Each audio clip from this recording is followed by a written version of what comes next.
প্রিয় দর্শক, সৌরভ ইমাম আপনাদের সবাইকে স্বাগত জানাচ্ছি নিউ ইয়র্ক সিটির জ্যামাইকা থেকে। আমি আজকে জ্যামাইকা পারফর্মিং আর্টস সেন্টারে একটা অনুষ্ঠানে যাওয়ার আগে পার্কে এসেছি। খুব চমৎকার একটি পার্ক।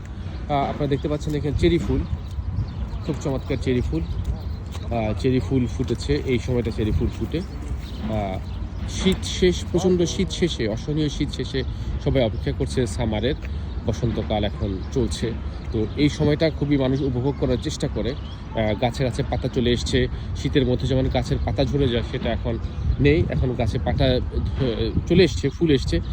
যেটা বলছিলাম যে মানুষ উপভোগ করছে এই সময়টা, সামারটা সবাই উপভোগ করতে চায় এখানে। আমি একদম চেরি ফুলের গাছের কাছে চলে এসেছি। কী চমৎকার চেরি ফুল দেখেন আপনারা। এই চেরি ফুল একটা গর্বের বিষয় এখানে, খুব চমৎকার একটা জিনিস, সুন্দর একটা জিনিস। অন্যান্য গাছগুলোতে বেশ দূরে আপনি ফুল দেখতে পাচ্ছেন। আমি যদি কাছ থেকে একটু দেখানোর চেষ্টা করি যে এসব গাছে কিন্তু বেশ